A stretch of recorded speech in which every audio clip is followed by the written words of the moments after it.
ஏன் பாடுகள்? Why sufferings is the title of this message. మన యొక్క వర్తమానము ఎందుకు ఈ శ్రమలు? தியான பகுதியாக ஏசாயா தீர்க்கதரிசன புத்தகம் 53ஆம் அதிகாரத்தின் 3வது வசனத்தை படிப்போம். Let us turn to the prophetic book of Isaiah chapter 53 verse 3 as a portion for our meditation this morning. మన యొక్క ధ్యానార్థమై ఉదయకాలంలో యెషయా గ్రంథము 53వ అధ్యాయము 3వ వాక్యము. அவர் அசட்டை பண்ணப்பட்டவரும் மனுஷரால் புறக்கணிக்கப்பட்டவரும் துக்கம் நிறைந்தவரும் பாடு அனுபவித்தவருமாயிருந்தார். அவரை விட்டு நம்முடைய முகங்களை மறைத்துக் கொண்டோம். அவர் அசட்டை பண்ணப்பட்டிருந்தார், அவரை எண்ணாமற் போனோம். He is despised and rejected of men, a man of sorrows and acquainted with grief, and we hid as it were our faces from him. He was despised and we esteemed him not. అతడు తునీకరింపబడిన వాడాయిను, మనుషుల వలన విసర్జించబడిన వాడును, వ్యసనాకాంతుడుగాను, వ్యాధి అనుభవించిన వాడుగాను, మనుషులు చూడనొలని వాడుగాను ఉండిను. అతడు తునీకరింపబడిన వాడు కనుక మనము అతనిని ఎన్నిక చేయకపోతిమి. இந்த வசனத்தில் ஆண்டவராக இயேசு குறித்து பாடு அனுபவித்தவராக இருந்தார் என்று நாம் படிக்கிறோம். In this particular verse, as we read, we understand that Lord Jesus was the one who suffered. ఈ యొక్క వాక్యమందు మనం చూచినప్పుడు యేసు ప్రభు అతడు శ్రమను అనుభవించినట్లుగా చూస్తున్నాము. இங்கே பாடு அனுபவித்தவர் ஒரு சாதாரண மனுஷன் அல்ல, அவர் தேவன். Here the one who experienced suffering was no ordinary man, but he is God. ఇక్కడ శ్రమను అనుభవించినటువంటి వ్యక్తి సాధారణమైనటువంటి వ్యక్తి కాదు, ఆయన దేవుడై ఉన్నారు. త్రిత్వத்தின் இரண்டாவது ஆள் தத்துவம். He is the second personality of the Trinity. త్రిత్వమునందు రెండవ వ్యక్తి வார்த்தையாகிய தெய்வம். He is God the Word. వాక్యమైనటువంటి దేవుడు. அண்ட சராசரங்களையும் சிருஷ்டித்தவர். The one who has created the whole galaxy. సమస్త బోధిగంతములు సృష్టించినవాడు. இவர் பாடு அனுபவிக்க வேண்டிய ஒரு நேரம் வந்தது. But a time for him to suffer had come. ఈయన శ్రమలు అనుభవించినటువంటి ఒక సమయం వచ్చెను. ஆண்டவராகிய இயேசு கிறிஸ்து அவர் பரிபூர்ணமுள்ளவராகவே இருக்கிறார். Lord Jesus Christ was all perfect. ప్రభువైన యేసుక్రీస్తు ఆయన సంపూర్ణుడై ఉన్నారు. அவர் பரத்திலே தெய்வத்தோடு உன்னதத்தில் வாழ்ந்த பொழுது, and in the heavenly places as he was dwelling together with God the Father, ఆయన పరలోకమునందు తండ్రితో పాటు ఉండినప్పుడు அவருடைய பரிபூர்ணத்திற்கு ஒரு பகுதி குறைவாக இருந்தது. and there was only one aspect which was found wanting for his perfection. ఆయన యొక్క సంపూర్ణతకు ఒక భాగము కొదువగా ఉండెను. அதுதான் பாடுகள். and that was suffering. అవి ఏ శ్రమలై ఉన్నవి. நாம் அறிந்திருக்கிறோம், பரலோக ராஜ்யத்தில் பாடுகள் இல்லை. We all are aware of the fact that in the heaven there is no sufferings. మనం ఎరిగి ఉన్నాము పరలోక రాజ్యమునందు శ్రమలు లేవు. எனவே பாடுகளில் ஒரு பூர்ணத்துவம் உண்டாகும்படி ஆண்டவராக இயேசு இந்த பூமிக்கு வந்தார். and that is the reason why that there may also be a perfection because of sufferings. Lord Jesus Christ had come to the earth. కావున శ్రమల యొక్క సంపూర్ణతను పొందుకొన నిమిత్తము యేసు యొక్క భూమి మీదకి వచ్చిరి. அவர் பூமிக்கு வந்து பாடு அனுபவிக்க வேண்டியது தேவ சித்தமாக இருந்தது. It was the will of the Father for him to come to the earth and suffer sufferings. ఆయన భూమి మీదకి వచ్చి శ్రమలు అనుభవించుట దేవుని యొక్క చిత్తమై ఉండెను. மனுஷன் ஏதோ பாவத்தில் விழுந்ததினாலே அவனை தூக்கி எடுப்பதற்கு மாத்திரம் அல்ல, அவன் நன்றாக இருந்தாலும் தேவகுமாரன் பாடு அனுபவிக்க வேண்டிய சூழ்நிலை உண்டு. It is not that if only man abide in all goodness, it is not needed, but it is needed for however for a person, for Lord Jesus to undergo some sufferings in him. మనుషుడు పడిపోవటను బట్టి యేసు ప్రభు శ్రమలు అనుభవించటం మాత్రమే కాదు, వారు బాగుండినప్పటికీ యేసు శ్రమలు అనుభవింపవలసి ఉండెను. ஆண்டவராகிய இயேசு கிறிஸ்து பூமியில் வாழ்ந்த நாட்களில் தன் சீஷரோடு அநேக தரம் தன்னுடைய பாடுகளையும் தனக்கு வரப்போகிற பாடையும் மரணத்தையும் குறித்து அவர் சொல்ல ஆரம்பித்தார். During the earthly days of Lord Jesus Christ, there were several occasions in which Lord Jesus began to speak about his sufferings and the days of sufferings with his disciples. ప్రభువైన యేసుక్రీస్తు భూమి మీద ఉండినటువంటి దినములందు తాను పొందవలసినటువంటి శ్రమలను గురించి తన యొక్క శిష్యులకు తరచుగా చెప్పుచూ ఉండిరి. கிறிஸ்தவ மார்க்கத்தில் முதுகெலும்பை போல் இருக்கிற சில சத்தியங்கள் உண்டு. There are certain truths in the Christianity which are considered as the very straight backbone. ఈ యొక్క క్రైస్తవ మార్గమందు మనం చూచినప్పుడు వెన్నెముక వంటిది యొక్క వెన్నెముక వంటి కొన్ని కార్యములు కలవు. முதலாவது கிறிஸ்துவின் பாடுகள், மரணம், உயிர்த்தெழுதல் சம்பந்தப்பட்ட விஷயங்கள். Those are primarily the truths concerning the sufferings of Christ, the death of Christ and the resurrection of Lord Jesus Christ. మొదటిగా క్రీస్తు యొక్క శ్రమలు, క్రీస్తు యొక్క మరణము, క్రీస్తు యొక్క పునరుత్థానమైనది. இயேசு கிறிஸ்துவின் பாடுகள், மரணம், அடக்கம் பண்ணப்படுதல், உயிர்த்தெழுதல் இவைகள் ஒன்றும் இல்லாமல் போனால் கிறிஸ்துவ மார்க்கம் என்ற ஒரு மார்க்கமே இல்லை. In the absence of the sufferings of Lord Jesus Christ, the death of Lord Jesus Christ, the burial and the resurrection, there is no religion or a path by name called Christianity at all. యేసుక్రీస్తు శ్రమలు అనుభవించకుండా, ఆయన మరణించకుండా, పాతి పెట్టకుండా, పునరుత్థానం చెందకుండా ఉండినట్లయితే ఇక క్రైస్తవ మతం అనేదే లేదు. அடுத்ததாக இயேசு கிறிஸ்துவின் இரண்டாம் வருகை. And subsequently it is the second coming of Lord Jesus Christ. తరువాత యేసుక్రీస్తు యొక్క రెండవ రాకడ. இயேசு கிறிஸ்துவின் இரண்டாம் வருகை குறித்துதான ஒரு உபதேசமோ அதற்கேற்ற ஒரு நம்பிக்கையோ சபைக்குள் இல்லை என்றால் இந்த கிறிஸ்துவ மார்க்கத்திற்கு அர்த்தம் இல்லாமலே போகும். If the church did not have a hope concerning the second coming of Lord Jesus Christ and the church being caught up together with them, then the church will not have any hope at all in following him. యేసుక్రీస్తు యొక్క రెండవ రాకడ గురించినటువంటి నిరీక్షణ ఉపదేశము లేకుండా ఉండినట్లయితే ఈ యొక్క క్రైస్తవ సంఘం యొక్క అర్థమే లేదు. ஆண்டவராகிய இயேசு கிறிஸ்து இந்த பூமிக்கு வந்ததின் நோக்கம் பாடுகளை அனுபவிக்கும்படியாக. The very reason why Lord Jesus Christ had come to the earth is to suffer sufferings. ప్రభువైన యేసుక్రీస్తు యొక్క భూమి మీదకి వచ్చుట ఉద్దేశము ఆయన శ్రమలు అనుభవించుటకు. அநேகருக்கு கிறிஸ்து விருப்பம், ஆனால் கிறிஸ்துவினால் வருகிற பாடுகள் மேல் விருப்பம் இல்லை. Many do like Christ, but they do not like sufferings that come because of Christ. అనేకులు క్రీస్తుని ఇష్టపడుచున్నారు, అయితే క్రీస్తు వల్ల వచ్చే శ్రమలను వారు ఇష్టపడటలేరు. சிலுவை இல்லாத கிறிஸ்து அந்தி கிறிஸ்து. Christ without cross is antichrist. సిలువ లేనట్లయితే క్రీస్తు విరోధి. பாடுகள் இல்லாத கிறிஸ்தவ வாழ்க்கை கிறிஸ்தவ வாழ்க்கை அல்ல. Same manner, a life of Christianity without any sufferings is not a Christian life at all. శ్రమలు లేనటువంటి క్రైస్తవ జీవితము అది క్రైస్తవ జీవితమే కాదు. சிலர் கிறிஸ்துவின் சிலுவைக்கு பகைஞனாய் இருக்கிறார்கள். There are some that are enemies to cross.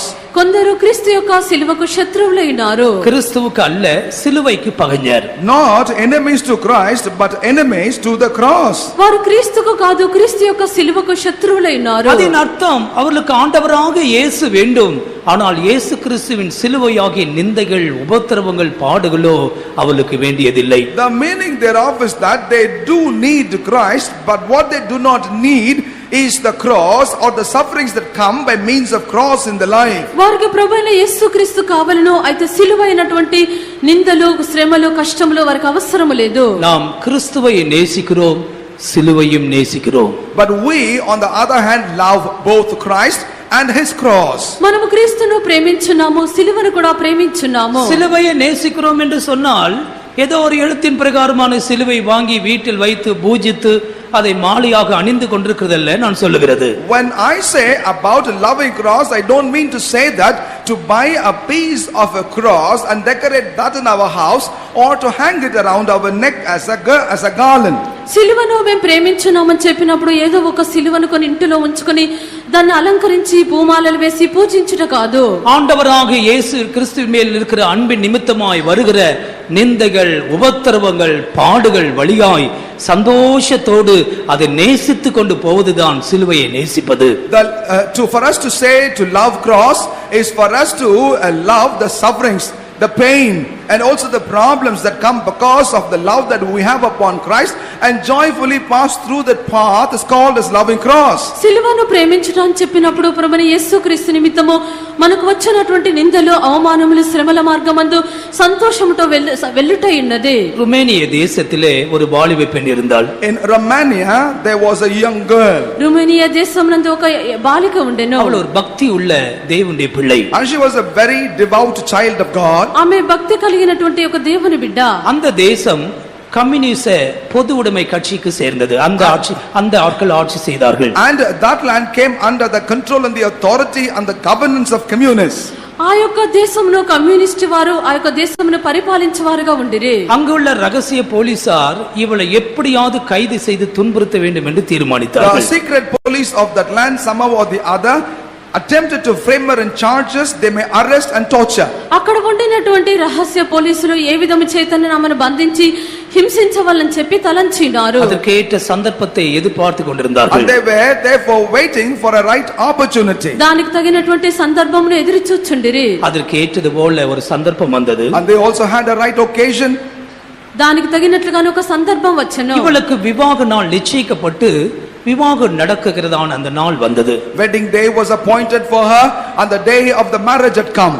ఆమెకు వివాహ దినము నిర్ణయించబడి వివాహం జరుగునటువంటి దినము వచ్చెను. பாதிரியார் இவளுடைய கையும் இவளுக்கு நியமிக்கப்பட்ட அந்த மணமகனுடைய கையும் பிடித்து கொடுக்கிற நேரம் வந்தது. The priest, the time for the priest had come in which the priest would take the hand of the bride and hand it over into the hand of the groom. ఆ యొక్క పాదిరి గారు ఈమె యొక్క హస్తమును పెళ్లి కుమారుని యొక్క హస్తమును కలుపునటువంటి సమయం వచ్చెను. கம்யூனிஸ்ட் போலீசார் ஓடி போய் அவருடைய கையை பிடித்து கையிலே விலங்கிட்டார்கள். At that point the communist police ran straight into the church and held her, arrested her and handcuffed her. ఆ యొక్క కమ్యూనిస్ట్ పోలీస్ వారు వెనువెంటనే వెళ్లి ఆమెను పట్టుకొని ఆమె చేతులకు సంకెళ్ళు వేసిరి. இவள் என்ன சொன்னால் தெரியுமா? Do you know as to what did she say at that time? ఆమె ఏమి చెప్పినదో తెలియనా? அந்த இடமே ஒரு துக்ககரமான இடமாக மாறினது. At that point in a minute the entire place turned out to be a place of sorrow. ఆ యొక్క స్థలం అంతా దుఃఖకరమైన స్థలముగా మారినది. ஆனால் இவளோ தன்னுடைய கைகளை விலங்கிடப்பட்ட கைகளை உயர்த்தி என் பிதா என் தேவன் எனக்கு கொடுத்ததான கிஃப்ட் பரிசு என்று சொன்னாள். But this girl lifted her hand up with the handcuffs and declared to everyone, this is the gift with which my heavenly Father gifted me today. ఆమె అయితే సంకెళ్ళు వేయబడినటువంటి ఆమె యొక్క చేతులు పైకెత్తి నా యొక్క పరలోకపు తండ్రి నాకు ఇచ్చినటువంటి బహుమతి అని చెప్పెను. நாம் என்றால் என்ன சொல்லி இருப்போம்? Had it been us, what we would have said at the time? మనమైతే ఏమి చెప్పిందుమో? இந்த நல்ல நாளில என் பிள்ளைக்கு இப்படி நடந்ததே என்று சொல்லி ஆண்டவரை தூக்கி எறிந்து விட்டு போன குடும்பங்கள் நிறைய இருக்கும். There are many families perhaps that would have said, on a good day such as this is what my God had chosen to do. Do I need this God? I don't need him at all. ఈ యొక్క శుభదినమున నా యొక్క బిడ్డకు ఇలాగున జరిగినదని చెప్పి మనము దేవుణ్ణి విడిచిపెట్టి వెళ్ళిపోయేదము. 3 வருடம் கடுமையான காவலுக்குள் இருந்தாள். 3 years she was under severe sentence. ఆమె 3 సంవత్సరములు తీవ్రమైనటువంటి చెరసాలలో ఉండెను. அவள் திரும்பி வந்த பொழுது அவளுடைய உருவம் மாறி மெலிந்த நிலவரத்தில் இருந்தாள். When she however finally got delivered from the prison, she had become bone and skinny. ఆమె తిరిగి వచ్చినప్పుడు ఆమె యొక్క రూపము మారిపోయినది. ఆమె మిక్కిలి సన్నగిల్లిపోయెను. ஆனால் அவளுக்காக நியமிக்கப்பட்டவனோ அவளுக்குள் தெய்வீக மகிமையை கண்டான். But the man who was appointed for this girl witnessed the glory of God in her. అయితే ఆమె కొరకు నియమించబడినటువంటి వ్యక్తి ఆమెలో దేవుని యొక్క మహిమను చూచెను. கிறிஸ்து பாடுகளை நேசித்தார். கிறிஸ்துவின் சரீரமாகிய சபையும் பாடுகளை நிந்தைகளை நேசிக்கத்தான் வேண்டும். Christ loved the sufferings. In the same manner the church of Christ, which is the body of Christ, also will have to love sufferings as well as reproaches. క్రీస్తు శ్రమలను ప్రేమించినారు. ఆ రీతిగానే క్రీస్తు యొక్క సంఘము కూడా శ్రమలను క్రీస్తు నిమిత్తం వచ్చు కష్టములను ప్రేమించవలెను. இந்த தூதை நான் இரண்டாக பிரித்து சொல்லுகிறேன். I would like to share this message into 2 aspects. ఈ యొక్క వర్తమానమును రెండుగానే విభజించదను. முதலாவது, ஆண்டவராகிய இயேசு கிறிஸ்துவுக்கு எந்த விதத்தில் பாடுகள் வந்தது என்று முதலாவது 5 காரியத்தை உங்களுக்கு முன்பாக வைக்கிறேன். First and foremost, I want to share with you through 5 aspects as to how Lord Jesus Christ had to encounter sufferings. మొదటిగా ప్రభువైన యేసుక్రీస్తుకు ఏ రీతిలో శ్రమలు వచ్చినావని చెప్పి 5 కార్యములు ఎదుట ఉంచెదము. இரண்டாவது, எதற்காக அந்த பாடுகள் வழியாக அவர் போக வேண்டும்? Secondly, why was it important for Jesus to go through the path of sufferings? రెండవదిగా ఎందుకు ఆయన యొక్క శ్రమల గుండా వెళ్ళవలెను? முதலாவதாக, ஆண்டவராக இயேசு கிறிஸ்துவுக்கு வந்த பாடுகள் சாத்தான் மூலமாக வந்தது. First and foremost, the sufferings that had come to Lord Jesus Christ had come through Satan. మొట్టమొదటిగా ప్రభువైన యేసుక్రీస్తుకు వచ్చినటువంటి శ్రమలు అపవాది ద్వారా కలిగి ఉన్నవి. அது ஒரு தீர்க்கதரிசன நிறைவேறுதல். And that was the fulfillment of a prophecy. అదొక ప్రవచనము నెరవేరుటైనది. பிதாவாகிய தேவன் சாத்தானை அல்லது சர்ப்பத்திற்கு சாபத்தை கொடுக்கும் பொழுது, when God the Father cursed Satan the serpent, తండ్రైనటువంటి దేవుడు సర్పములకు శాపమునిచ్చినప్పుడు ஆதியாகமம் 3ஆம் அதிகாரம் 15ஆம் வசனத்தில், உனக்கும் ஸ்திரீக்கும் உன் வித்திற்கும் அவள் வித்திற்கும் பகையை உண்டாக்குவேன். in the book of Genesis chapter 3 verse 15, where the Lord said, I shall cause enmity, put enmity between thee and the woman. ఆదికాండము 3వ అధ్యాయము 15వ వాక్యమందు నీకును స్త్రీకిని నీ సంతానమునకు ఆమె సంతానమునకును వైరం కలుగజేసేదను. அவர் உன் தலையை நசுக்குவார், நீ அவர் குதிகாலை நசுங்குவாய். It shall bruise thy head and thou shalt bruise his heel. అది నిన్ను తల మీద కొట్టును, నీవు దాన్ని మడిమ మీద కొట్టుదు అని చెప్పెను. ஆண்டவராகிய இயேசு கிறிஸ்து சிலுவை மரணத்தில் செய்து முடித்த மகா பெரிய கிரியை, அந்த வலு சர்ப்பத்தை சாத்தானின் தலையை நசுக்கக்கூடியதாக இருந்தது. The most mighty work that Lord Jesus Christ wrought on the cross of Calvary had the capacity to bruise the head of the serpent. ప్రభువైన యేసుక్రీస్తు కల్వారి శిలువలో చేసినటువంటి మిక్కిలి శక్తివంతమైనటువంటి క్రియ ఆ సర్పం యొక్క తలను ఆయన చితకగొట్టిరి. ஒரு நாள் ஒரு வண்டியிலே பிரயாணம் பண்ணி கொண்டிருந்தோம். On a particular day we were traveling together in a vehicle. ఒక దినం ఒక బండిలో ప్రయాణం చేయుచుంటిమి. அது ஒரு டேம் மேலே அந்த ரோடு இருந்தது. That was on a bank. అదొక బ్యాంకుకి వెళ్ళినటువంటిది. அந்த வழியிலே நாங்கள் போகிற வழியில் ஒரு அருமையான நாய்க்குட்டி எதிர்பாராத விதமாக குறுக்கே வந்தது. As we were driving, as we were going on the vehicle, all of a sudden unexpectedly a little puppy came across the road. మేము ఆ యొక్క బండిలో వెళ్ళొచ్చినటువంటి సమయమందు ఎరగకుండా ఒక చిన్న కుక్క పిల్ల అది వచ్చి ఉన్నది. அது நம்முடைய வண்டியிலே மோதி அதனுடைய தலையிலே காயப்பட்டது. And that got dashed against and we crashed on his head. అది మన యొక్క బండికి ఢీకొని తన యొక్క తల గాయపరచబడెను. அப்படியே சுருண்டு கீழே விழுந்தது. And it swooned and fell down. అది ముడుచుకొని క్రింద పడిపోయెను. நாங்கள் வண்டியில் நின்று பரிதாபத்தோடு பார்த்தோம், வேற எந்த விதத்திலும் எங்களுக்கு உதவி செய்ய முடியவில்லை. We got off the vehicle and looked at it pity because we could not do any other help to that puppy. మేము బండిని నిలిపివేసి సానుభూతితో దాన్ని చూచున్నాము, ఏ రీతిలో కూడా మేము సహాయం చేయలేకపోతుమి. சிலுவை மரத்தில் ஆண்டவராகிய இயேசு கிறிஸ்து இதைத்தான் செய்தார். This is what Lord Jesus Christ had done for us on the cross of Calvary. సిలువ మ్రాను మీద ప్రభువైన యేసుక్రీస్తు దీన్నే చేసి ఉన్నారు. சாத்தானுடைய முழு வல்லமையும் அவனுடைய முழு ஆதிக்கத்தையும் தந்திரத்தையும் நொறுக்கி அந்த சிலுவை மரத்திலே அவருடைய தலையை நசுக்கினார். Upon the cross, Lord Jesus Christ has crushed his head by crushing all his subtlety, deceptions and wickedness. ప్రభువైన యేసుక్రీస్తు కల్వారి సిలువ మీద సాతాను యొక్క తంత్రములను కుయుక్తిని సాతాను యొక్క ప్రతి కార్యములైన చితకగొట్టి ఉన్నారు. ஆனால் அவன் என்ன செய்தான்? But what did he do on the other hand? అయితే వాడు ఏమి చేస్తున్నాడు? அவர் குதிகாலை நசுக்கினார். He bruised his heel.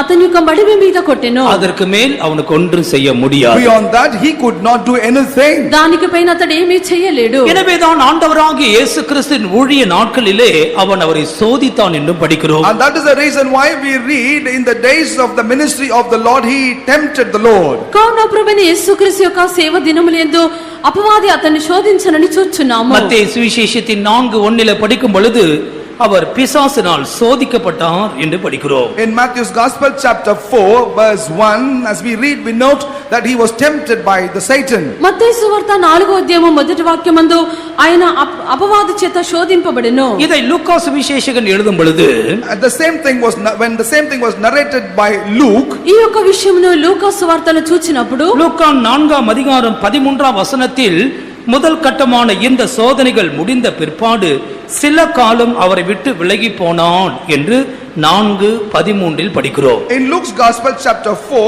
verse 13 we read that when the devil had ended all the temptation he departed from him for a season. 4వ అధ్యాయము 13వ వాక్యమందు అపవాది ప్రతి శోధనను ముగించి కొంతకాలము ఆయన విడిచిపోయెను. அந்த அர்த்தம் பிற்பாடு அவன் அவரை சோதிப்பான், போராட்டத்தை கொண்டு வருவான் என்றே விளங்குகிறது. The meaning thereof means that he will subsequently come and bring some more temptations upon him. దీని యొక్క అర్థం ఏదనగా మరలా అపవాది ఆయన్ని శోధించును, శ్రమలను తీసుకుని వచ్చును. தெய்வத்திற்கு மகிமை உண்டாகட்டும். Glory be to God. దేవునికి మహిమ కలుగును గాక.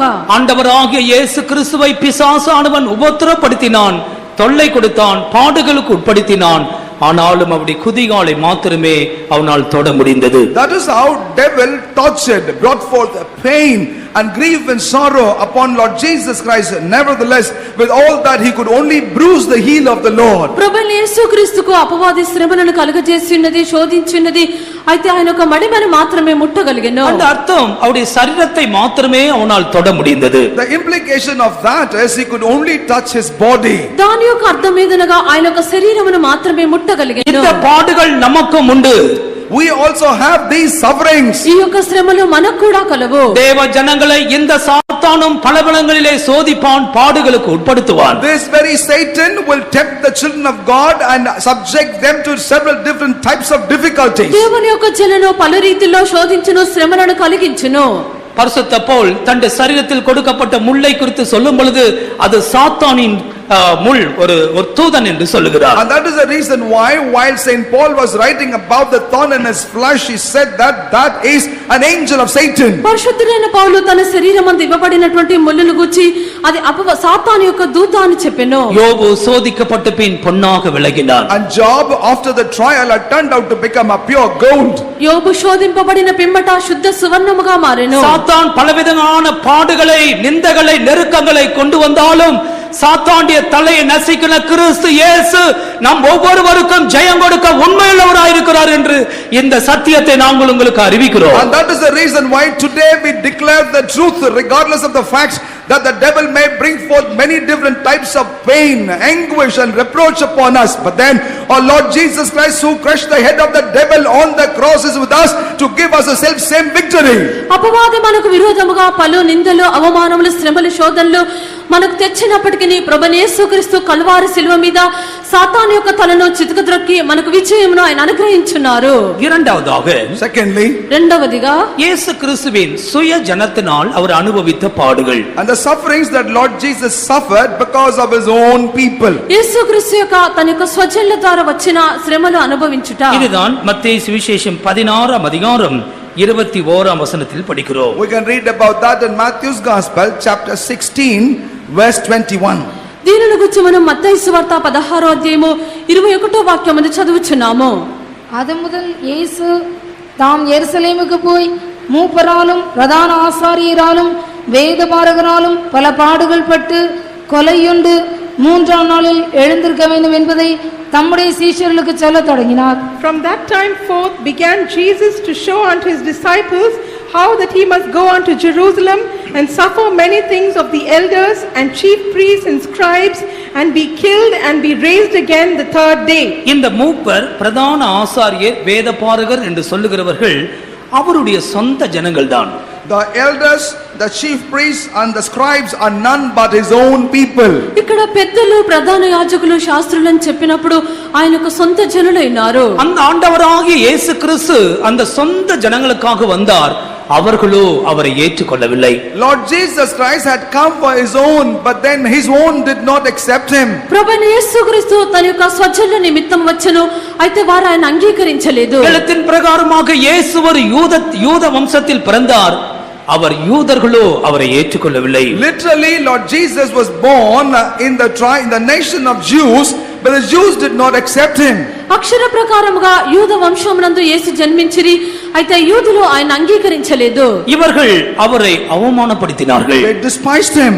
వీరు ఆయన అవమానపరిచిరి, நிந்தித்தார்கள். And they even reproached him. నిందించి ఉన్నారు, பொய் குற்றம் சாட்டினார்கள். And have brought forth upon him false accusations. అబద్ధ సాక్ష్యమును పలికిరి. எல்லாவற்றுக்கும் மேலாக இவர்கள்தான் இயேசுவை புறஜாதியாருடைய கையிலே கொடுத்தார்கள். Finally, after all of that, it was the Jews who handed Lord Jesus over into the hands of the Gentiles. అన్నింటికంటేను పైగా యూదులే అన్యజనుల చేతిలో యేసును అప్పగించిరి. இப்படிப்பட்ட பாடுகள் நமக்கும் உண்டு என்பதை மறந்து போக கூடாது. We should never forget the fact we also have such difficulties. ఇటువంటి శ్రమలు మనకున్నవని చెప్పి మనం మర్చిపోకూడదు. கிறிஸ்துவின் மேல் இருக்கிறதான விசுவாசத்தின் நிமித்தமாக, அன்பின் நிமித்தமாக நீயும் உன் சுய ஜனத்தால் பாடுபட வேண்டி வரும். Because of the faith and the love that you have upon Lord Jesus Christ, it might happen for you also to suffer by the hands of your own people. క్రీస్తు మీద నీకు ఉండినటువంటి విశ్వాసము, ప్రేమ నిమిత్తము నీ స్వజనుల చేత నీ శ్రమలు అనుభవింపవలసి వచ్చును. ஆண்டவராகிய இயேசு இந்த பாடுகள் வழியாய் கடந்து போனார். Lord Jesus Christ went through these sufferings. ప్రభువైన యేసుక్రీస్తు యొక్క శ్రమల గుండా దాటి వెళ్ళిరి. நாம் கிறிஸ்துவை தெரியும், ஆனால் கிறிஸ்துவின் பாடுகளுக்கு நாம் தூரமாய் இருக்கிறோம். We have known Christ, but we still are far off from the sufferings of Lord Jesus Christ. మనమైతే క్రీస్తుని ఎరిగి ఉన్నాము, క్రీస్తు యొక్క శ్రమలకు దూరముగా ఉన్నాము. இந்த காலையில் எத்தனை பேருக்கு உங்களுடைய சுய ஜனத்தின் மேல் கோபமும் எரிச்சலும் உண்டு? This morning, how many of you do have anger and bitterness against your own people? ఈ యొక్క ఉదయకాలంలో మీ యొక్క స్వజనుల మీద ఎంతమందికి కోపము ద్వేషము కలదు. ஒருவேளை அவர்கள் உங்களை நிந்தித்திருக்கலாம், Perhaps they have reproached you. ఒకవేళ వారు మిమ్మల్ని నిందించి பொய் ఉందరు. குற்றம் சாட்டி இருக்கலாம், Maybe they have falsely accused you. అబద్ధముగా నేరారోపణ చేసిందురు. அவமானப்படுத்தியிருக்கலாம். They may have brought shame upon you. అవమానపరిచిందురు. இவைகள் நிமித்தமாக உன்னுடைய உள்ளத்துக்குள் அவர்கள் மேல் கசப்பான எண்ணமும் கோபமும் வைராக்கியமும் உனக்கு இருக்குமானால் நீ எப்படி இந்த கிறிஸ்துவை நேசிக்க முடியும்? Because of all of that, if you still have anger, bitterness, wrath and clamor against them, as to how could then this Christ abide in you? దీన్ని బట్టి నీకు వారి మీద కోపము ద్వేషము అసూయ పగ ఉండినట్లయితే నీవు ఎలాగున ఇక క్రైస్తవ జీవితం చేయగలవు? பிதாவே இவர்களை மன்னியும் என்று சொன்னாரே, நீ இவர்களை மன்னிக்க ஆயத்தமாய் இருக்கிறாயா தேவ பிள்ளையே? Lord Jesus said, Father, forgive them in the same manner. Or you, child of God, ready to forgive even those that have trespassed against you? తండ్రి వీరిని క్షమించమని యేసు చెప్పి ఉన్నారు, కావున వీరిని క్షమించుటకు నీకు మనస్సున్నదా? ஒரு தேவ மனுஷன் இப்படி சொன்னார். This is how a man of God said. ఒక దైవ మనుషుడు ఇలాగున చెప్పెను, இயேசு கிறிஸ்து அவருடைய வாயிலே இந்த வார்த்தை வர வேண்டும், பிதாவே இவரை மன்னியும். The word, this word, which is Father, forgive them, had to come out of the mouth of Lord Jesus Christ. యేసుక్రీస్తు యొక్క నోటి యందు తండ్రి వీరిని క్షమించమనే మాట రావలెను. இந்த வார்த்தையை மலை பிரசங்கத்திலே பேசியிருக்கலாம். And this word probably Jesus could have said in the sermon on the mount. ఈ యొక్క మాటను కొండ ప్రసంగంలో మాట్లాడవచ్చును. அந்த கடற்கரையில உட்கார்ந்து கப்பலிலே பிரசங்கம் பண்ணினாரே, அன்னைக்காவது இதை சொல்லி இருக்கலாம். When Lord Jesus sat in a ship on the shore, preached to the people, that day at least he could have said this word. ఆయన సముద్ర తీరమున పడవలో కూర్చొని ప్రసంగించినప్పుడు ఈ మాట చెప్పవచ్చును. இந்த வார்த்தை தேவகுமாரனின் வாயிலிருந்து வர வேண்டுமானால், If at all this word had to come out of the mouth of the Son of God, ఈ యొక్క మాట దేవకుమారుని యొక్క నోటి నుండి రావాలనంటే அவரை அடித்து நொறுக்கி உமிழ்ந்து சிலுவை மரத்துல மாட்டி வைத்து அந்த வேதனையின் மத்தியிலிருந்து இந்த வார்த்தையை பிதா புறப்பட செய்தாரே, அது எவ்வளவு வல்லமை உள்ள வார்த்தை! he had to be broken, he had to be bruised, he had to be wounded, he had to be crucified, lifted upon the cross, spat upon, buffeted.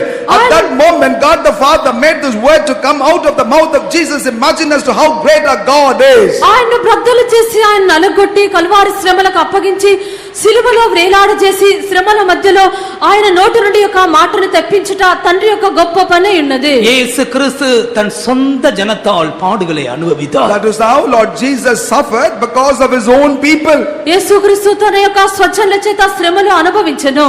மூன்றாவதாக, Thirdly, మూడవదిగా ஆண்டவராகிய இயேசு கிறிஸ்துவின் பாடுகள் புறஜாதிகள் புறஜனத்தின் மத்தியிலிருந்து வந்தது. Lord Jesus had to suffer, or the sufferings had come from the Gentiles or the heathens. యేసుక్రీస్తు యొక్క శ్రమలు అన్య జనుల కలిగి ఉన్నవి. லூக்கா சுவிசேஷத்திலே படிக்கும் பொழுது As we read in the gospel according to Saint Luke, లూకా సువార్తలో చదివినప్పుడు 18 அதிகாரம் 32 வசனம், chapter 18 verse 32. 18వ అధ్యాయము 32వ వాక్యము, எப்படியெனில் அவர் புறஜாதியாரிடத்தில் ஒப்புக்கொடுக்கப்பட்டு பரியாசமும் நிந்தையும் அடைந்து துப்பப்படுவார். He shall be delivered unto the Gentiles and shall be mocked and spitefully entreated and spitted on. Mark சுவிசேஷம் 10 அதிகாரத்துக்கு வரும் பொழுது, As we come to Mark's gospel chapter 10 mark సువార్త 10వ అధ్యాయమునకు వచ్చినప్పుడు 33 வசனத்தையும் படிங்கள்.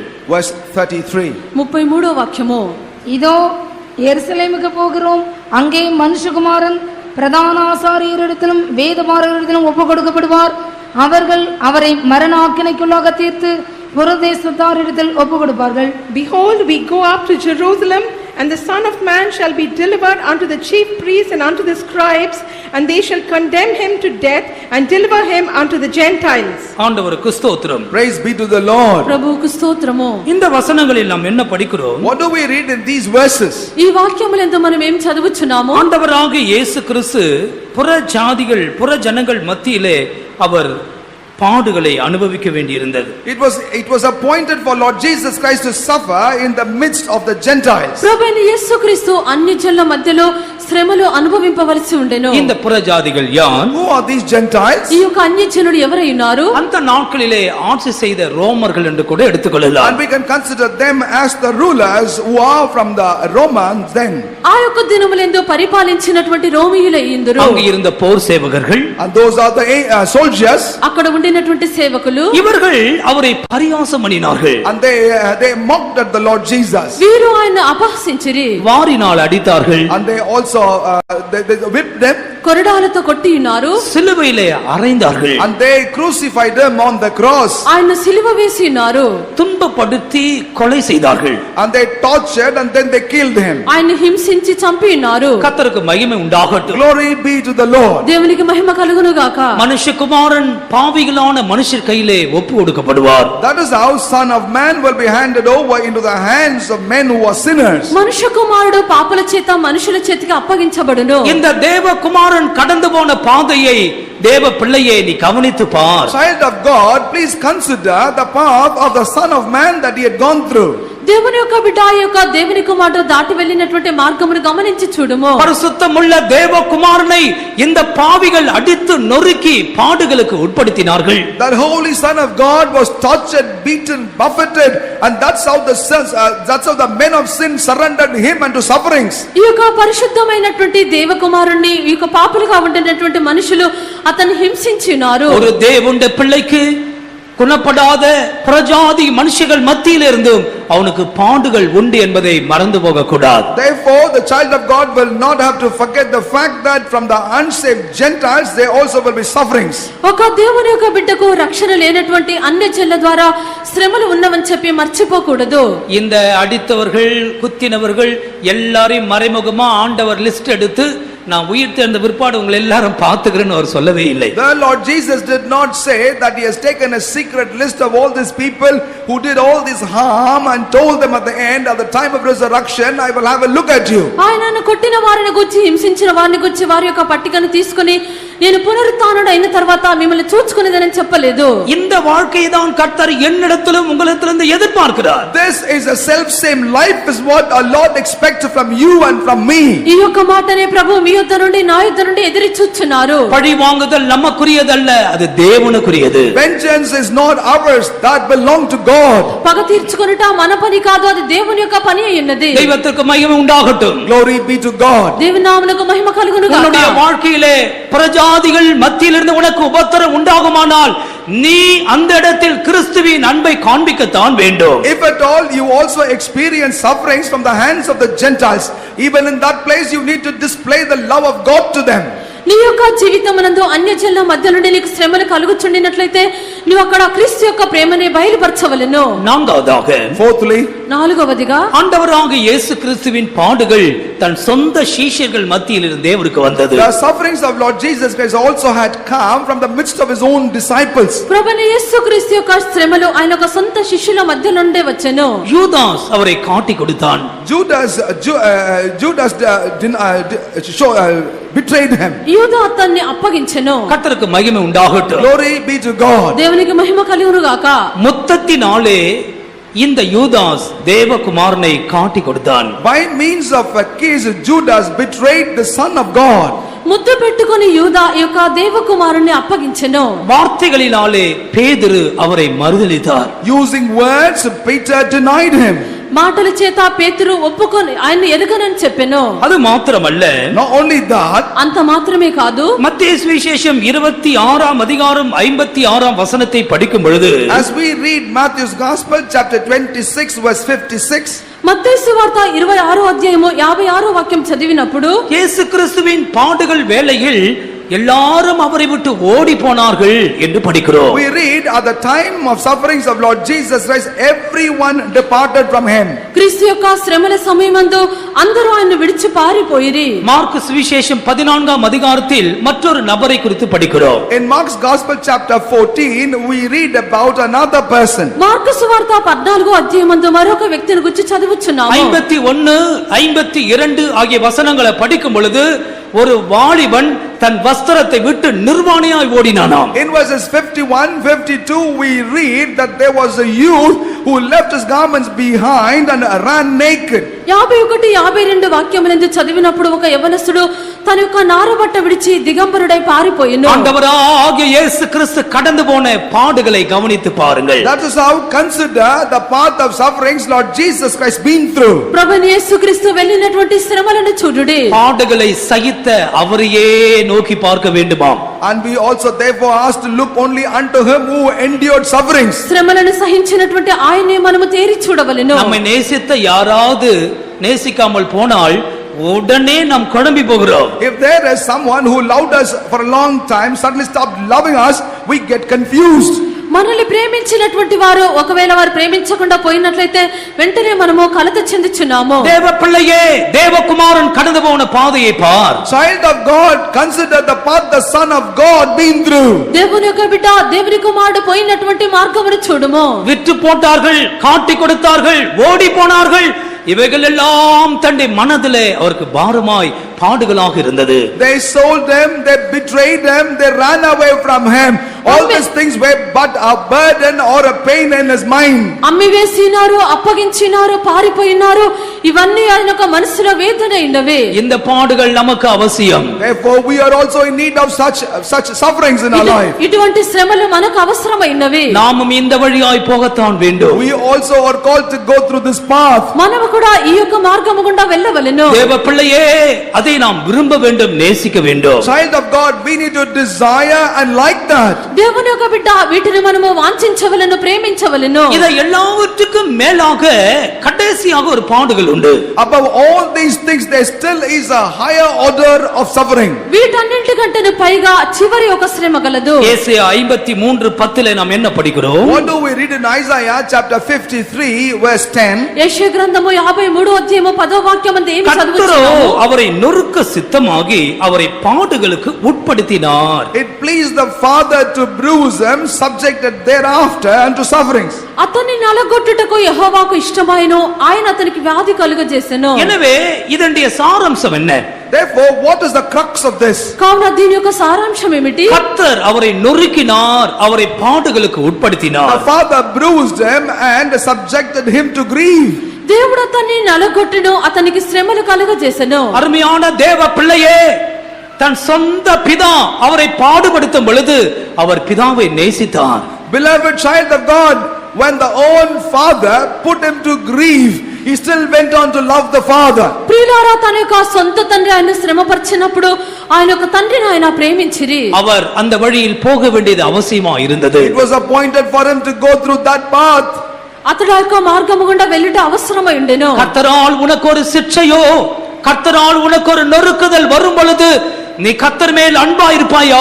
அந்த பாடுகளை நீ ஏற்றுக்கொள்வாயா? If there is a chastisement or a distress that come upon your life because of the Father and the Lord, would you be delighted in that path or will you murmur?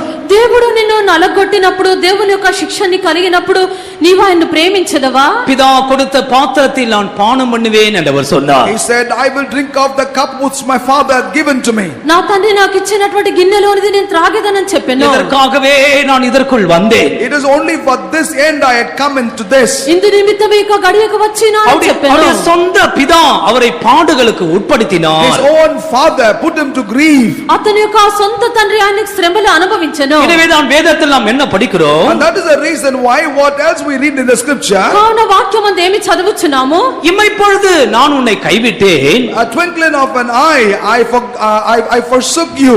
నిమిషం మాత్రము నేను నిన్ను విసర్జించుతిని. உருக்கமான இரக்கங்களால் நான் உன்னை சேர்த்துக் கொள்வேன். But with great compassions will I gather you again unto myself. గొప్ప వాత్సల్యముతో నిన్ను సమకూర్చెదను. அடுக்கடுக்கான பாடுகள் கிறிஸ்துவுக்கு வந்தாலும் இவரோ தளர்ந்து போகாமல் பாடுகள் வழியாய் கடந்து போனார். Though multiple sufferings came upon Lord Jesus Christ, he had never become weary but determined to go through the path of sufferings. ఆయనకు శ్రమలు తరచుగా కలుగుచూ ఉండినప్పటికీ సొమ్మసిల్లకుండా ఆ యొక్క శ్రమల గుండా వెళ్ళి ఉన్నారు. அவர் எதிர்க்கவும் இல்லை, அவர் பின்வாங்கவும் இல்லை. He neither resisted nor went back.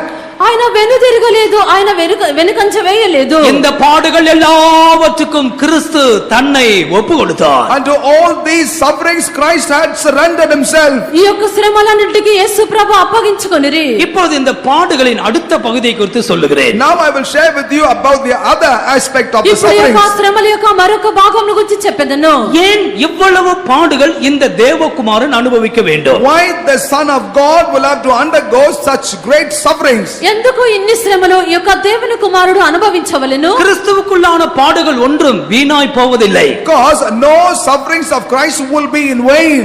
క్రీస్తు యొక్క శ్రమలు ఎన్నడూ కూడా వ్యర్థము కాలేదు. இதிலும் 7 விஷயங்கள் உண்டு. நான் சுருக்கமாக சொல்லி முடிக்கிறேன். Also in this thing there are 7 aspects, but I would like to share briefly these things to you. దీనిలో 7 కార్యములు కలవు క్లుప్తముగా చెప్పెదను. ஏசாயா 53:4 படிக்கும் பொழுது, As we read the prophetic book of Isaiah 53 verse 4, యెషయా గ్రంథము 53వ అధ్యాయము 4వ వాక్యం చదివినప్పుడు, மெய்யாகவே அவர் நம்முடைய பாடுகளை ஏற்றுக்கொண்டார். surely he hath borne all our sufferings. నిశ్చయముగా అతడు మన రోగములను భరించెను. இதுதான் அவருடைய பாடுகள் ஏற்றதின் முதலாவது அம்சம். This is the very first reason why he suffered. ఇది మన యొక్క శ్రమలు భరించినటువంటి మొదటి విషయము. நம்மேல் வர வேண்டிய பாடுகள், நியாயத்தீர்ப்புகள் எல்லாவற்றையும் தேவகுமாரன் மனப்பூர்வமாக தன்மேல் எடுத்துக்கொண்டார். The grief and the judgment, all of those that must have come upon us, the Son of God willingly had accepted on himself. మన మీద రావాల్సినటువంటి శిక్షను, శ్రమలను దేవుని యొక్క కుమారుడు మనస్ఫూర్తిగా అంగీకరించెను. நம்முடைய மீறுதல்கள் நிமித்தம் அவர் காயப்பட்டார். And because of our transgressions he was bruised. మన యొక్క అతిక్రమాలను బట్టి అతడు గాయపరచబడెను. நம்முடைய அக்கிரமங்கள் நிமித்தம் அவர் நொறுக்கப்பட்டார். And because of our iniquities he was wounded. మన దోషములను బట్టి ఆయన నలుగొట్టబడెను. 10ஆம் வசனத்தில் அவர் குற்ற நிவாரண பலியாக தன்னையே ஒப்பு கொடுத்தார். And in verse 10 we read that he has offered himself as a propitiation for our sins, his own self. 10వ వాక్యమందు అపరాధ పరిహారార్థ బలిగా తన్నే అప్పగించుకొనెను. ரோமருக்கு பரிசுத்த பவுல் எழுதும் பொழுது அவர் கிருபாதார பலியாய் மாறினார். And that is the reason why while Saint Paul was writing unto the Romans he said that he had become our propitiation. రోమీయులకు పరిశుద్ధుడైన పౌలు పత్రిక వ్రాయినప్పుడు ఆయన కరుణాధారముగా బయలుపడెనని చెప్పెను. எனவே இவரை பார்த்து ஏன் இந்த பாடுகள் என்று கேட்டால் அவர் என்ன சொல்வார்? And that is the reason why if one will have to ask him as to why these sufferings, what shall be his response? కావున ఆయన చూచి ఎందుకు ఈ శ్రమలు అడిగినట్లయితే ఏమి చెప్పును? நம்முடைய மீறுதல்கள், அக்கிரமங்கள், பாவங்கள் நிமித்தம் அவர் பாடுகளை, இந்த பாடுகளை அவர் தன்மேல் எடுத்துக்கொண்டார். It's பிரியமானவர்களே, only for the cause of the remission of our sins, of our griefs, of our iniquities and the trespasses he has assumed, he has carried all these griefs and sufferings upon himself, beloved. మన యొక్క పాపములు, అతిక్రమములు, దోషములను బట్టి ఈ యొక్క శ్రమలను యేసు ప్రభు తన మీద భరించినారు. இன்றைக்கு இந்த சத்தியத்தை நீ விளங்கிக்கொள். Today you shall understand this truth. నేడు యొక్క సత్యమును గ్రహించుము.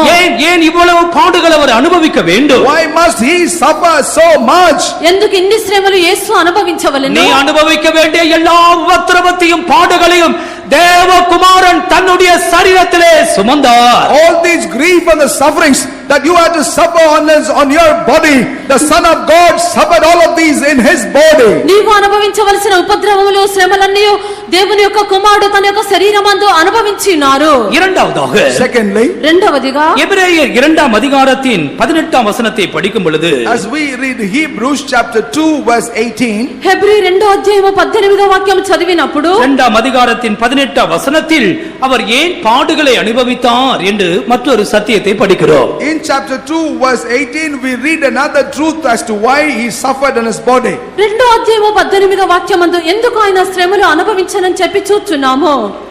ஆதலால் அவர்தாமே சோதிக்கப்பட்டு பாடுபட்டதினாலே அவர் சோதிக்கப்படுவர்களுக்கு உதவி செய்ய வல்லவரா இருக்கிறார். In that he himself had suffered being tempted, he is able to succor them that are tempted. இந்த இடத்திலே அவர் ஏன் பாடுபட்டார் என்று படிக்கிறோம். Here we read as to why did he suffer. ఈ యొక్క స్థలమందు ఎందుకు ఆయన శ్రమ పొందనని చూస్తున్నాము. சோதிக்கப்படுகிறதான அல்லது பாடுகள் வழியாய் போகிற ஒரு கூட்ட ஜனத்திற்கு உதவி செய்யும்படியாகவே அவர் பாடுகளை அனுபவித்தார். He suffered in order to help a group of people that go through the path of sufferings in their life. శోధింపబడినటువంటి వారికి లేక ఒక శ్రమల గుండా వెళ్ళినటువంటి వారికి సహాయం చేయ నిమిత్తము. யார் அந்த சோதிக்கப்படுகிறவர்கள்? Who are these people that are tempted? ఎవరి యొక్క శోధింపబడవారు? 16ஆம் வசனத்தில் அவர்கள் ஆபிரகாமின் சந்ததி என்று படிக்கிறோம். In verse 16 we read that they are the seed of Abraham.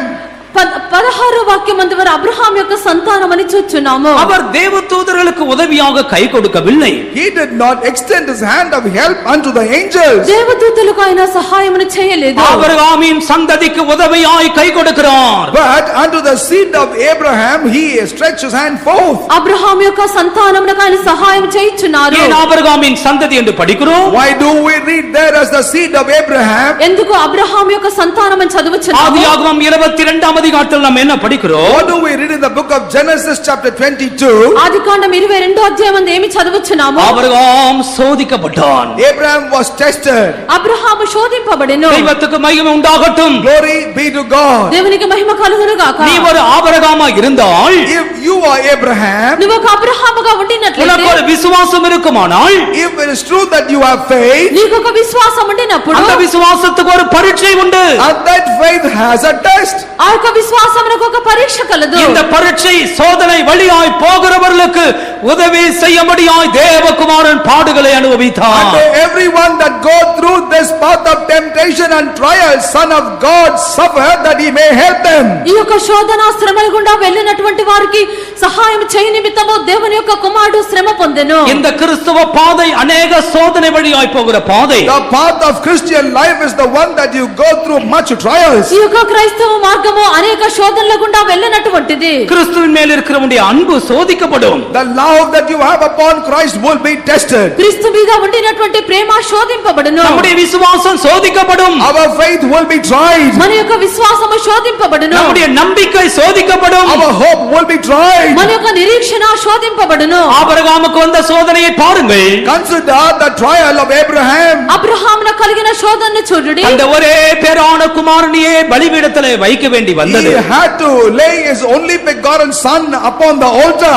తనకు ఒక్కడైన కుమారుని బలిపీఠం మీద పెట్టవలసి వచ్చెను. எனவே பாடுகள் வழியாய் சோதனைகள் வழியாய் கடந்து போகிறதுக்கு உதவி செய்யும்படி ஆண்டவர் பாடுகள் வழியாய் போனார். And that's the reason why we know Lord Jesus went through the path of sufferings to help those that go through the path of trials in the life. కావున శోధనలు శ్రమల గుండా వెళ్ళినటువంటి వారికి సహాయం చేయ నిమిత్తమే ఆయన శ్రమను పొందెను. இந்த கூட்டத்தில் யாராவது பாடுகள் வழியாய் போகிறீர்களா? In this meeting, is there anyone that go through the path of sufferings? ఈ కుటుంబనందు ఎవరైనా శ్రమల గుండా వెళ్ళుచున్నారా? இந்த వசனம் என்ன சொல்லுகிறது? What does this verse say? ఈ యొక్క వాక్యం ఏమి చెప్పుచున్నది? தைரியமாய் கிருபாசன தண்டிலே வருவோம். Come boldly unto the throne of grace. మనము ధైర్యముగా కరుణాపీఠం యొద్దకు వచ్చెదము. ஏற்ற காலத்தில் சகாயம் செய்யும் கிருபையை அவர் கொடுக்கிறார் பிரியமானவர்களே. Beloved, he give unto the grace that gives us the help at the right time. సమయోచితమైన సహాయం కొరకు కృపను ప్రభువు ఇచ్చుచున్నారు. உன்னுடைய பாடுகளில் உனக்கு உதவி செய்யும்படியாய் தேவகுமாரன் பாடுகளை அனுபவித்தார். Son of God suffered so that he might help you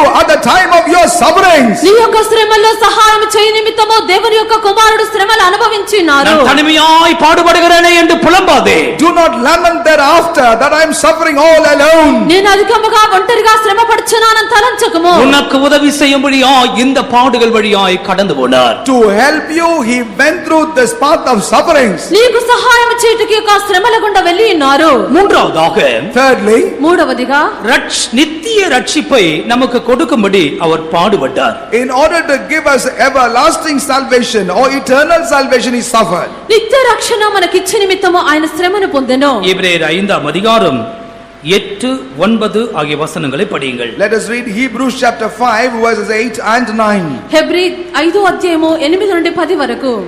அவர் குமாரனாயிருந்தும் பட்ட பாடுகளினாலே கீழ்ப்படிதலை கற்றுக்கொண்டு தாம் பூர்ணதான பின்பு தமக்கு கீழ்ப்படுகிற யாவரும் நித்திய ரட்சிப்பை அடைவதற்கு காரணராகி, Though he were a son, yet learned he obedience by the things which he suffered, and being made perfect, he became the author of eternal salvation unto all them that obey him. இங்க நம்ம என்ன படிக்கிறோம்? What do we read here? ఇక్కడ మనం ఏమి చదువుచున్నాము? அவர் குமாரனாய் இருந்து பட்ட பாடுகள் என்று படிக்கிறோம். We note here that being son, the sufferings that he endured. ఆయన కుమారుడు ఎండియు తాను పొందిన శ్రమల వలన அவர் தேவனுக்கு சமமாய் இருந்தார். And he was together equal to God. అతడు దేవునికి సమానుడుగా ఉండెను. அதை அவர் கொள்ளையாடிய பொருளாக எண்ணவில்லை. But he did not consider that to be a matter of robbery. దానిలో ఒక శ్రేష్టమైన దానిగా ఎంచుకొనలేదు. அவர் பிதாவுக்கு கீழ்ப்படிந்தார். But he obeyed the Father. అతడు తండ్రికి విధేయత చూపెను. தெய்வத்துக்கு மகிமை உண்டாகட்டும். Glory be to God. దేవునికి మహిమ కలుగును గాక. அவர் தன்னை தாழ்த்தினார். He humbled himself. ఆయన తన్ను తానే తగ్గించుకొనెను. இந்த பாடுகள் மூலமாக தாழ்மையின் வழியாக அவர் கடந்து போனார். And through the sufferings, he went through the path of humility. ఈ యొక్క శ్రమల మార్గము గుండా ఆయన తగ్గింపు గల మార్గములో వెళ్ళెను. இங்கே பூர்ணரான பின்பு என்று படிக்கிறோம். Here we read that after being made perfect. ఇక్కడ సంపూర్ణ సిద్ధి పొందిన వాడు ఏం చదువుచున్నాము? எதிலே பூர்ணரானார்? In what did he become perfect? ఆయన దేనిలో సంపూర్ణుడాయను? பாடுகளிலே, கீழ்ப்படிதலிலே, தாழ்மையிலே அவர் பூர்ணராய் மாறினார். He became perfect in obedience, in sufferings, and also in humility. ఆయన శ్రమల యందును విధేయత యందును వినయం నందును సంపూర్ణ సిద్ధి పొందెను. இப்போது அவர் ஆத்தராக மாறி இருக்கிறார். And right now, as a result, he had become the author. ఆయన ఇప్పుడు ఒక కానుక మారి ఉన్నారు. அவர் என்னத்தை கொடுக்கிறார்? What does he give? ఇప్పుడు ఆయన ఏమి ఇచ్చుచున్నారు? இந்த கிறிஸ்துவுக்கு கீழ்ப்படுகிற யாவருக்கும் நித்திய ரட்சிப்பை கொடுக்கிறார். Unto everyone that obey unto this Christ, he gives eternal salvation. ఈ యొక్క క్రీస్తుకు విధేయులైన వారికి అందరికి నిత్య రక్షణను ఇచ్చుచున్నారు. இந்த நித்திய ரட்சிப்பு என்றால் எதை காண்பிக்கிறது? What does this eternal salvation manifest? ఈ యొక్క నిత్య రక్షణగా ఏమై ఉన్నది? அதான் கடைசி காலத்தில் வெளிப்பட ஆயத்தமாயிருக்கிற ரட்சிப்பு. And that is a salvation prepared to be appear at the very end. అదే చివరి కాలమందు బయలుపరచబడబో ఉన్నటువంటి రక్షణ ఉన్నది. அதான் ஆத்தும ரட்சிப்பு. And that is the salvation of our soul. అదే మన యొక్క ఆత్మ రక్షణ அது ఉన్నది. சரீர மீட்பு என்று And சொல்லப்பட்டிருக்கிறது. that is also called as the redemption of our body. అది మన యొక్క శరీర విమోచన ఉన్నది. இந்த பூமி விட்டு நாம் கடந்து போகிறோமே, அதுதான் நித்திய ரட்சிப்பு. The eternal salvation is the one in which we depart from this world. ఈ యొక్క భూమిని విడిచి మనం వెళ్ళుచున్నాము, అది నిత్య రక్షణ ఉన్నది. அருமையான தேவ பிள்ளையே, Beloved child of God, ప్రియమైన దేవుని బిడ్డ, இயேசு கிறிஸ்துவின் பாடுகள் எதற்காக? why did Lord Jesus suffer? యేసుక్రీస్తు యొక్క శ్రమలు ఎందు నిమిత్తము எனக்கு ஒரு நித்திய ரட்சிப்பை கொடுக்கும்படி என்னையும் கர்த்தர் பிதாவோடு கொண்டு போய் சேர்க்க முடியும் அவர் இந்த பாடுகளை அனுபவித்தார். To give me also an eternal salvation, that I might also be brought together to be with the Father. My Lord Jesus suffered these sufferings. నాకు నిత్య రక్షణను కలుగచేయుటకు తండ్రితో నన్ను చేర్చు నిమిత్తము ప్రభువైన యేసుక్రీస్తు ఇన్ని శ్రమలు అనుభవించిరి. உனக்கு ஆண்டவர் கொடுத்திருக்கிற ரட்சிப்பு பெரிய ரட்சிப்பு. Great is the salvation that the Lord had given to you. నీకు దేవుడిచ్చినటువంటి రక్షణ గొప్ప రక్షణ ఉన్నది. இந்த ரட்சிப்பை குறித்து கவலையற்று இருப்போமானால் இனி வரப்போகிற தண்டனைக்கு எப்படி தப்புவோம்? But if we care less for this salvation, as to how shall it be possible for us to escape the coming condemnation? ఇంత గొప్ప రక్షణ మనము నిర్లక్ష్యం చేసినట్లయితే రాబోవునటువంటి శిక్షా విధిని ఎలాగోన తప్పించుకుంటాము. தேவன் நமக்கு தந்திருக்கிறதான வைத்திருக்கிற ரட்சிப்பு நித்தியமான ரட்சிப்பு. Great and everlasting is the salvation that our Lord hath given and preserved for us. దేవుడు మనకి ఇచ్చినటువంటి రక్షణ నిత్య రక్షణ ఉన్నది. இதை பெற வேண்டுமானால் நீ கிறிஸ்துவுக்கு கீழ்ப்படிய வேண்டும். If you will have to receive this, then you will have to obey to Christ. నీవు దీన్ని పొందుకొనవలంటే క్రీస్తుకు విధేయత చూపవలెను. அவர் கொடுக்கிற உபதேசத்திற்கு கீழ்ப்படிய You வேண்டும். need to obey to the doctrines that He provides. ఆయన ఇచ్చినటువంటి ఉపదేశములకు విధేయత చూపవలెను. அவருடைய சித்தத்திற்கு உன்னை ஒப்பு கொடுக்க You வேண்டும். will have to submit yourself unto His will. ప్రభు చిత్తములకు నిన్ను అప్పగించుకొనవలెను. அப்படி என்றால் இந்த ரட்சிப்பை நீயும் சொந்தமாக்கிக் கொள்வாய். If that is the case, you shall inherit even the salvation. అప్పుడు నీవు యొక్క రక్షణను నీ సొంతం చేసుకొనగలవు. நமக்கு நித்திய ரட்சிப்பை கொடுக்கும்படி தேவகுமாரன் இந்த பாடுகள் வழியாய் கடந்து போனார். In order to give us everlasting salvation, the Son of God went through this path. మనకు నిత్య రక్షణ ఇచ్చి నిమిత్తము దేవుని కుమారుడు ఈ శ్రమల మార్గము గుండా వెళ్ళి ఉన్నారు. நான்காவதாக Fourthly, నాలుగవదిగా எபிரேயர் 13ஆம் அதிகாரத்துக்கு வரும் பொழுது as we read Hebrews chapter 13, Hebrew 13వ అధ్యాయములకు వచ్చినప్పుడు 13ஆம் அதிகாரம் 12ஆம் வசனம். chapter 13 verse 12. 13వ అధ్యాయము 12వ వాక్యము, அந்தபடியே இயேசுவும் தம்முடைய சொந்த இரத்தத்தினாலே ஜனத்தை பரிசுத்தம் செய்யும்படியாக நகரவாசலுக்கு புறம்பே பாடுபட்டார். Jesus also, that he might sanctify the people with his own blood, suffered without the gate.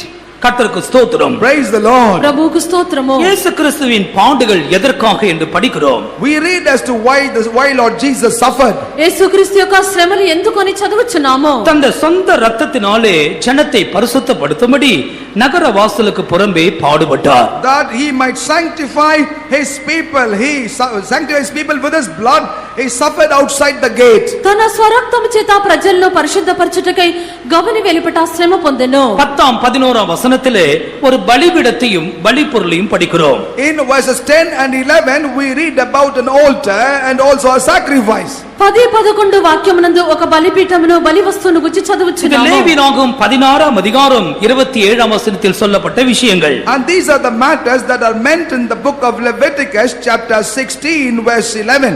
లేవియకాండము 16వ అధ్యాయము 11వ వాక్యంలో చెప్పబడిన విషయములు பாவங்கள் நிமித்தம் பரிசுத்த ஸ்தலத்துக்கு கொண்டு வரப்படுகிறதான மிருகங்களின் உடல்கள் பாவலயத்துக்கு புறம்பே கொண்டு போய் சுட்டெரிக்க வேண்டும். For the remission of sins, the animals that are brought forth as a sacrifice will have to be brought outside the gate where they are slain.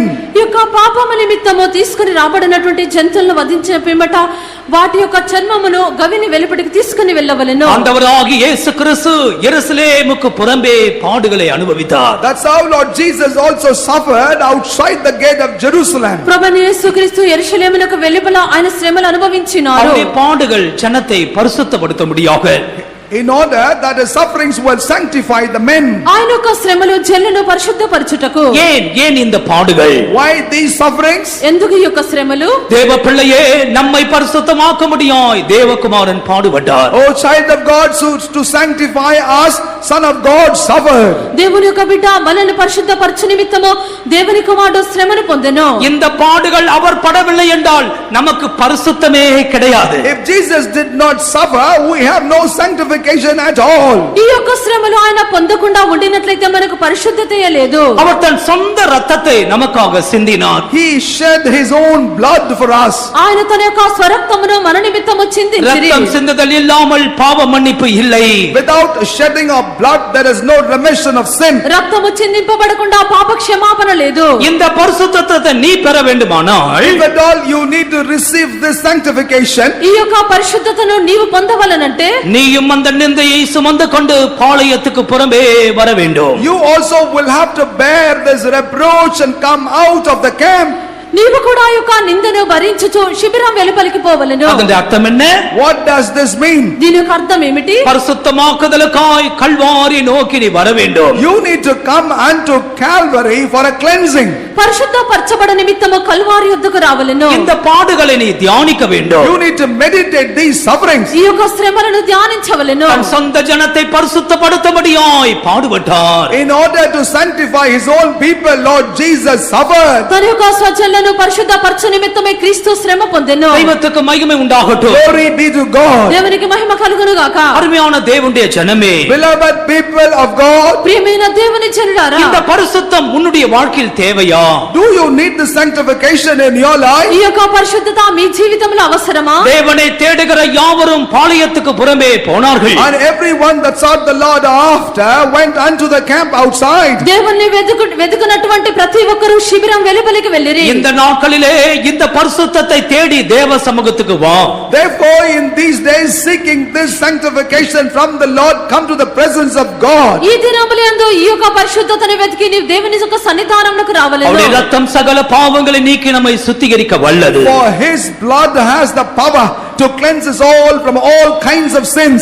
ఆయన యొక్క రక్తము ప్రతి పాపమును క్షమించి మనల్ని పరిశుద్ధపరచును. ஐந்தாவதாக இயேசுவின் பாடுகளை குறித்து படிக்கும் பொழுது Fifthly, as we read about the sufferings of Lord Jesus Christ, ఐదవదిగా యేసు యొక్క శ్రమల గురించి చదివినప్పుడు முதலாம் பேதுரு 2ஆம் அதிகாரம் 1 Peter chapter 2, మొదటి పేతురు 2వ అధ్యాయము 21ஆம் வசனத்தை படியுங்கள். let's read verse 21. 21వ వాక్యము.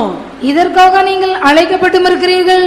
ஏனெனில் கிறிஸ்துவும் உங்களுக்காக பாடுபட்டு நீங்கள் தம்முடைய அடிச்சுவடுகளை தொடர்ந்து வரும்படி உங்களுக்கு மாதிரியை பின் வைத்து போனார். Even hereunto were ye called, because Christ also suffered for us, leaving us an example that ye should follow his steps. கர்த்தருக்கு ஸ்தோத்திரம். Praise be to the Lord. ప్రభువుకు స్తోత్రము. இங்கே கிறிஸ்துவின் பாடுகள் நமக்கு ஒரு மாதிரியை வைக்க முடியாக இருந்தது. Here we note that the sufferings of Christ are to leave an example for us. ఇక్కడ క్రీస్తు యొక్క శ్రమలు మనకు ఒక మాదిరిగా ఉన్నవి. இயேசுவின் 3 மாதிரிகளை வேதத்தில் நாம் படிக்கலாம். We note about 3 examples pertaining to Lord Jesus Christ in the Holy Scripture. యేసు యొక్క 3 మాదిరులను గురించి వాక్యమందు చదవగలము. யோவான் சுவிசேஷம் 13 13ஆம் அதிகாரத்துக்கு வரும் பொழுது As we come to John's Gospel chapter 13, యోహాను సువార్త 13వ అధ్యాయమునకు వచ్చినప్పుడు அங்கே ஆண்டவராகிய இயேசு ஒரு மாதிரியை சொல்லிக் கொடுக்கிறார். there Lord Jesus is teaching us about an example. అక్కడ ప్రభువైన యేసుక్రీస్తు యొక్క మాదిరిని తెలుపుచున్నారు. 15ஆம் వచనத்திலே அந்த இடத்தில் அவர் சீஷருடைய கால்களை கழுவினதாக படிக்கிறோம். In verse 15 we note that he washed the feet of the disciples. 15వ వాక్యమందు యేసు ప్రభు తన యొక్క శిష్యుల యొక్క కాళ్ళు కడిగినట్లుగా చూస్తున్నాము. நான் உங்களுக்கு செய்தது போல நீங்களும் செய்யும்படி உங்களுக்கு மாதிரியை காண்பித்தேன். I have given you a model example that ye should do as I have done to you. నేను మీకు చేసిన ప్రకారం మీరును చేయవలెనని మీకు మాదిరి చూపితిని. ஒருவர் கால்களை ஒருவர் கழுவி இந்த ஊழியத்தை இயேசு செய்தார். Wash ye one another's feet, and thus the Lord performed that ministry. ఒకరి పాదములు ఒకరు కడిగి యేసు యొక్క సేవను చేసిరి. ரோமர் 15ஆம் அதிகாரத்துக்கு வரும் பொழுது As we turn to Romans chapter 15, రోమా 15 అధ్యాయమునకు వచ్చినప్పుడు 16ஆம் வசனம் என்ன சொல்லுகிறது? what does verse 16 reveal? 16వ వాక్యం ఏమి చెప్పుచున్నది?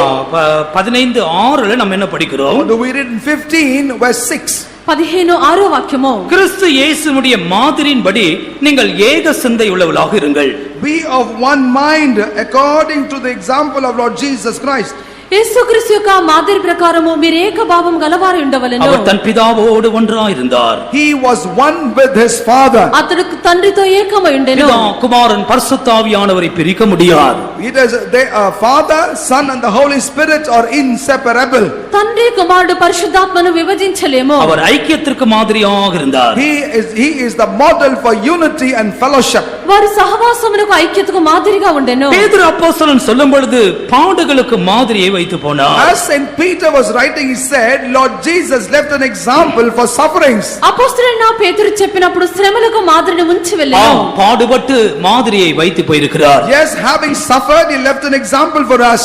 ఆయన బాధపడి మాదిరిని ఉంచిపోయెను. 23ஆம் வசனம் 1 பேதுரு 2:23 அவர் வையப்படும் பொழுது பதில் வையாமல் இருந்தார். In verse 23 we read, when he was reviled, he reviled not. 2వ అధ్యాయం 23వ వాక్యమందు ఆయన దూషింపబడి బదులు దూషింపలేదు. பாடுபடும்போது பயமுறுத்தாமல் இருந்தார். And when he suffered, he threatened not. ఆయన శ్రమ పెట్టబడి బెదిరింపలేదు. நியாயமாய் தீர்ப்பு செய்கிறவருக்கு தன்னை ஒப்பு கொடுத்தார். But committed himself to him that judgeth righteously. న్యాయముగా తీర్పు తీర్చు దేవునికి తన్ను తాను அவர் అప్పగించుకొనెను. எதிர் பேசவில்லை, பயமுறுத்தவில்லை. He neither spoke back nor threatened. ఆయన దూషింపలేదు, బెదిరింపలేదు. ஆம், அவர் ஒரு மாதிரியை வைத்து போயிருக்கிறார். Yes, he indeed has left an example for us behind. ఆయన మాదిరిని మనకు ఉంచి వెళ్ళి ఉన్నారు. பாடுகள் வழியாய் போகிறவர்கள் இந்த மாதிரியை தான் அவர்கள் கையாள வேண்டும். Therefore, those people that go through the path of sufferings will have to observe this example. శ్రమల గుండా వెళ్ళినటువంటి వారు ఈ యొక్క మాదిరిని వారు పాటించవలెను. இன்னொரு பாடுகளை குறித்து இன்னொரு விஷயத்தை குறித்து பேதுரு அப்போஸ்தலன் சொல்லுகிறார். Saint Peter also speaks about another aspect of the sufferings. శ్రమల యొక్క మరొక భాగమును గురించి పేతురు తెలియపరచున్నారు. 1 பேதுரு 3ஆம் அதிகாரம் 18ஆம் வசனம். 1 Peter chapter 3 verse 18. మొదటి పేతురు 3వ అధ్యాయము 18వ వాక్యము. ஏனெனில் கிறிஸ்துவும் நம்மை தேவனிடத்தில் சேர்க்கும்படி அநீதியுள்ளவர்களுக்கு பதிலாக நீதியுள்ளவராய் பாவங்களின் நிமித்தம் ஒரு தரம் பாடுபட்டார். அவர் மாம்சத்திலே கொலையுண்டு ஆவியிலே உயிர்ப்பிக்கப்பட்டார். Christ also hath once suffered for sins, the just for the unjust, that he might bring us to God, being put to death in the flesh, but quickened by the Spirit. தெய்வத்திற்கு ஸ்தோத்திரம். Praise be to the Lord. దేవునికి స్తోత్రము. இங்க ஏன் கிறிஸ்து பாடுபட்டார் என்று படிக்கிறோம்? Why do we read here that Christ suffered? ఇక్కడ ఎందుకు యేసు శ్రమ పొందారని చదువుచున్నాము? நம்மை தேவனிடத்தில் சேர்க்கும்படியாக, In order that he might bring us to God. మనల్ని దేవుని యొద్దకు తెచ్చుటకు அநீதியுள்ளவர்களுக்கு பதிலாக நீதியுள்ளவர்களாய் பாடு அனுபவித்தார். Instead of the unjust, he suffered as the just. అనీతిమంతుల కొరకు నీతిమంతుడైన క్రీస్తు శ్రమ పడెను. நாம் தேவனிடத்திலே சேர வேண்டும். We will have to be brought and come to God. మనము దేవుని యొద్దకు చేరవలెను. கிறிஸ்துவின் பாடுகள் நம்மை தேவனிடத்திலே சேர்க்கிறது. The sufferings of Christ bring us to God. క్రీస్తు యొక్క శ్రమలు మన దేవుని యొద్దకు తెచ్చుచున్నది. நமக்கு பதிலாய் தன்னையே ஒப்பு கொடுத்தார். And in our stead, he has submitted himself. మనకు ప్రతిగా ఆయన తన్ను తానే అప్పగించుకొనిరి. அருமையான தேவனுடைய பிள்ளையே, Beloved child of God, ప్రియమైన దేవుని బిడ్డ, ஏன் இந்த கொடிய பாடுகள், why such cruel sufferings? ఎందుకు ఈ యొక్క క్రూరమైన శ్రమలు? பாவிகளாகிய நம்மை கொண்டு போய் பிதாவுக்கு முன்பாக நிறுத்தும்படி தேவகுமாரன் பாடுகளை The அனுபவித்தார். Son of Man suffered that he might even bring us the sinners before the presence of God. పాపులమైనటువంటి మనల్ని దేవుని ఎదుట నిలుపు నిమిత్తము దేవుని యొక్క కుమారుడు ఇన్ని శ్రమలు అనుభవించిరి. எபேசியர் 2 அதிகாரம் 14 இருந்து வாசித்து பாருங்கள். Please read from Ephesians chapter 2 from verses 14. ఎఫెసీ 2వ అధ్యాయము 14వ వాక్యం నుండి చదివినప్పుడు அவர் நம்மை தேவனோடு ஒப்புரவாக்கினார். He has reconciled us to be together with our God. ఆయన మనల్ని దేవునితో సమాధానపరచెను. பகையை தகர்த்து ஒழித்து நிர்மலமாக்கினார். Destroying the enmity, he purged that. ఆ యొక్క ద్వేషమును సంహరించి బ్రద్దలు చేసెను. நாம் தேவனிடத்திலே சேர்க்கும்படி அவர் இந்த பாடுகள் வழியாய் கடந்து போக In வேண்டியிருந்தது. order that we might become one with our God, he had to go through this path of sufferings. మనల్ని దేవునితో చేర్చు నిమిత్తము ఈ శ్రమల మార్గము గుండా వెళ్ళవలసి వచ్చెను. கடைசியாக ஒரு காரியத்தை சொல்லி முடிக்கிறேன். Finally, I would like to share with you one thing and conclude. చివరిగా ఒక విషయం చెప్పి ముగించెదను. லூகாசு விசேஷம் 24 அதிகாரம் Luke's Gospel, chapter 24, లూకా సువార్త 24వ అధ్యాయము 24 அதிகாரம் 26 வசனம். verse 26. 26వ వాక్యము. கிறிஸ்து இவ்விதமாக பாடுபடவும் தமது மகிமையில் பிரவேசிக்கவும் வேண்டியதில்லையா என்று சொல்லி, Ought not Christ to have suffered these things and to enter into his glory? ஆமென். கிறிஸ்து பாடுபட்டு மகிமையிலே சேர்ந்தார். Christ suffered and entered into his glory. క్రీస్తు శ్రమపడి మహిమలో ప్రవేశించెను. பாடுகள் மகிமையை கொண்டு வரும். Therefore, finally sufferings bring glory. శ్రమలు మహిమను తెచ్చుచున్నవి. இயேசு கிறிஸ்து மகிமையில் பிரவேசிக்க வேண்டுமானால் இந்த பாடுகள் வழியாய் அவர் கடந்து போக If வேண்டியிருந்தது. Lord Jesus had to enter into glory, he had to go through these paths of sufferings. యేసుక్రీస్తు యొక్క మహిమలో ప్రవేశింపవల్లంటే శ్రమల మార్గము గుండా వెళ్ళవలసి ఉన్నది. இக்கால பாடுகள் இனி வெளிப்படும் மகிமைக்கு ஒப்பானவைகள் அல்ல. For the sufferings of the present time is not comparable unto the glory yet to appear. ఇప్పుడు మనం అనుభవించినటువంటి శ్రమలు రాబో మహిమ ఎదుట ఎన్నదగినవి కావు. இந்த லேசான உபத்திரவம் நித்திய கன மகிமையை கொண்டு வரும். This but light affliction will bring the eternal weight of glory. క్షణమాత్రం ఉండమా చులకని శ్రమ నిత్యమైన మహిమా భారమును தேவ కలుగజేయును. பிள்ளையே, பாடுகளே மகிமையாய் மாறப் போகிறது. O ye the children of God, the sufferings itself shall become glory. దేవుని యొక్క బిడ్డ శ్రమలు మహిమగా మారబోచున్నవి. இயேசு பாடுபட்டார், பிற்பாடு மகிமையில் பிரவேசித்தார். Lord Jesus suffered and subsequently entered into glory. యేసుక్రీస్తు శ్రమ పొందెను, చివరిగా మహిమలో ప్రవేశించెను. அவரோடு கூட பாடுகளை சகித்தோமானால் அவரோடு ஆளுகையும் செய்வோம். Same way, if we also endure with them sufferings, we shall also reign with them. ఆయనతో పాటు శ్రమలు సహించినట్లయితే ఆయనతో పాటు ఏలుబడి நாம் చేద్దాము. நம்முடைய கண்களை மூடுவோமாக. Let us all close our eyes. మనం మన యొక్క కన్నులు మూసెదము. இயேசு கிறிஸ்துவின் பாடுகளை சிந்தித்து பாருங்கள். Meditate the sufferings of Lord Jesus Christ. యేసుక్రీస్తు యొక్క శ్రమలను తలంచి చూడుడి. நமக்காகவே இந்த பாடுகளை சகித்தார். He endured these sufferings exclusively for us. మన కొరకే ఈ యొక్క శ్రమలను ఆయన సహించినారు. பாடுகளை சகிக்கிறவர்களுக்கு, சோதனையை சகிக்கிறவர்களுக்கு உதவி செய்யும்படியாய் இந்த பாடுகள் வழியாய் கடந்து போனார். He went through these sufferings so that he might be a help to them that go through the path of sufferings and shame in their life. శ్రమలు సహించు వారికి, శోధనలు సహించు వారికి సహాయం చేయు నిమిత్తమే శ్రమల గుండా వెళ్ళెను. நித்திய ரட்சிப்பை நமக்கு கொடுக்கும்படி இந்த பாடுகள் வழியாய் அவர் கடந்து போனார். To give us eternal salvation, Lord Jesus went through this path of sufferings. నిత్య రక్షణ మనకిచ్చు నిమిత్తము ఈ యొక్క శ్రమల గుండా వెళ్ళెను. நம்மை பரிசுத்தப்படுத்தும்படி பாளையத்துக்கு புறம்பே பாடு அனுபவித்தார். In order to sanctify us, he suffered outside the gate. మనల్ని పరిశుద్ధపరచు నిమిత్తము ఆయన గవిని ఎదుట శ్రమ పొందెను. பாடுகளிலே நமக்கு ஒரு மாதிரியை காண்பிக்கும்படி இந்த பாடுகள் வழியாய் கடந்து போனார். He went through the path of suffering so that he might leave an example for us for sufferings. శ్రమల్లో మనకు మాదిరి చూపించు నిమిత్తము శ్రమల గుండా వెళ్ళెను. இந்த பாடுகள் நம்மை தேவனோடு கூட சேர்க்கும்படியாய். These are the sufferings that will bring us unto our God. ఈ యొక్క శ్రమలు మనల్ని దేవునితో చేర్చు నిమిత్తము அந்த பாடுகள் மூலமாகவே மகிமைக்குள்ளே பிரவேசித்தார். It is only through these sufferings he entered into glory. ఈ యొక్క శ్రమల ద్వారా ఆయన మహిమలో ప్రవేశించిరి. நம்முடைய ஜீவியத்தை இந்த வாழ்க்கைக்கு அர்ப்பணிப்போமா? Let us submit our life unto Amen. these sufferings మన యొక్క జీవితముని యొక్క శ్రమలకు అప్పగించుకొనిదమా? எத்தனை பேர் இந்த கல்வாரி பாதையில் கடந்து போக விரும்புகிறீர்கள்? How many of you desire that you may also pass through this path of Calvary? ఎంతమంది కల్వారి మార్గంలో వెళ్ళగోరుచున్నారు? அவர்கள் மாத்திரம் முழங்காலில் நில்லுங்கள். Only such, please be on your knees. వారు మాత్రమే మోకాళ్ళ మీద ఉండుడి. பாடுகள் வேண்டாம் என்றால் நீங்கள் உட்கார்ந்து கொள்ளுங்கள். If you dislike sufferings, please be seated. శ్రమలు మీకు అవసరం లేదంటే మీరు కూర్చొనుడి. முழங்காலில் நிற்க முடியாதவர்கள் சில நிமிஷம் எழுந்து நிற்கலாம். And if you are not able to be on your knees, you may even stand up. మోకాళ్ళ మీద ఉండలేని వారు లేచి నిలబడవచ్చును. தேவ பிள்ளையே, Child of God, దేవుని యొక్క బిడ్డ, ஆட்டுக்குட்டியானவர் கடந்து போன பாதையை பார். consider the path the Lamb of God been through. గొర్రె పిల్ల వెళ్ళినటువంటి మార్గమును చూడుడి. அவர் మహిமையிலே பிரவேசித்தார். He entered into glory. ఆయన మహిమలో ప్రవేశించి இதே మహిமையை தேவன் நமக்கு வைத்திருக்கிறார். Self same glory our God preserved for ఆ us. యొక్క మహిమని ప్రభువు మనకు அந்த ఉంచినారు. சிலுவையை எடுத்துக்கொண்டு நாம் அவருக்கு பின்னால் போவோம். Let us also therefore take up that cross and follow him. ఆ యొక్క సిలువను మోసుకొని ఆయన వెంబడి వెళ్ళెదము. பாடுகளை கண்டு முறுமுறுக்க வேண்டாம். Looking at the sufferings, murmur not. శ్రమలను చూచి సనగకూడదు. அந்த மாதிரியே பின்பற்றி போய் கொண்டே இருப்போம். Let us steadfastly follow that example. ఆ యొక్క మాదిరిని మనం వెంబడించదము. இயேசுவே, ஏனோ இந்த கோர பாடுகளின் சிலுவை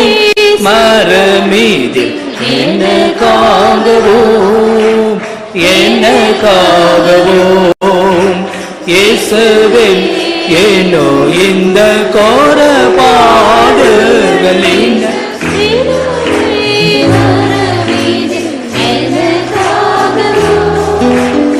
எனக்காகவும் இயேசுவே, ஏனோ இந்த கோர பாடுகளின்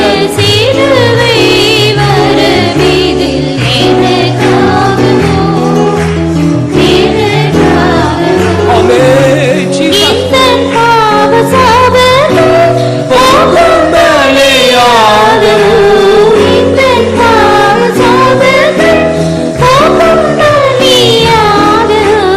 இந்த பாடுகள் சகிக்க நினைந்தோ.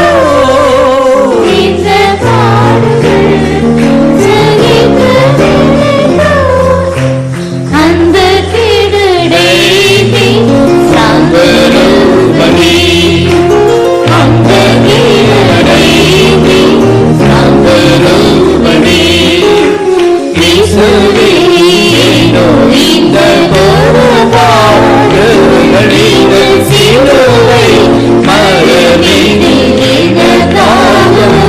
ஆமென். ஹல்லேலூயா. ஹல்லேலூயா. ஹல்லேலூயா.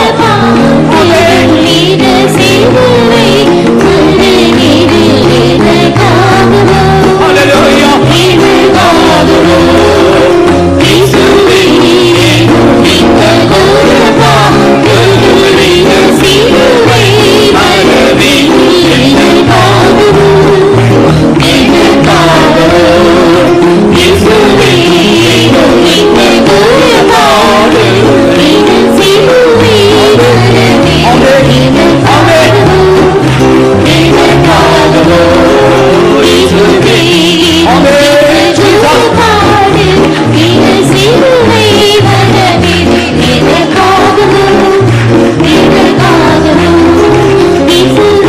ஏனோ இந்த கோர பாடுகளின் சிலுவை மரமீதில் எனக்காகவும். இயேசுவே, ஆமென். ஹல்லேலூயா. ஹல்லேலூயா. ஆம் பிரியமானவர்களே, இது பாடுகளின் மார்க்கம். Yes, beloved, this is the path of sufferings. இந்த வழியில் போவதற்கு நீ எத்தனையோ முறை தயங்குகிறாய், Many times you have stayed back thinking as to how to walk this path.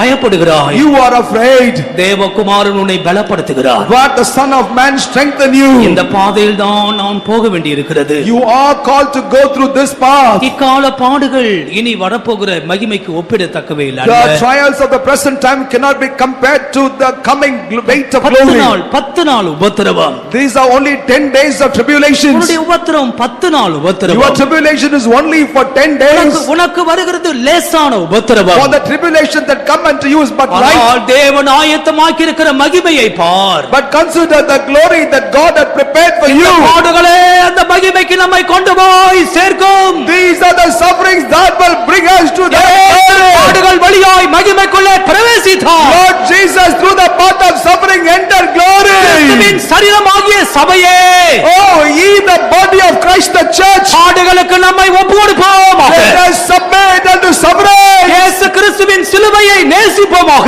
Let us love the cross of Jesus. அப்போது மாத்திரமே நாம் அந்த மகிமைக்குள்ளே பிரவேசிப்போம். Only then shall we be able to enter into the glory. சத்தமாய் கொஞ்ச நேரம் கர்த்தரை ஸ்தோத்திரம் பண்ணுங்கள். ஹalleluya. வல்லமையோடு துதியுங்கள்.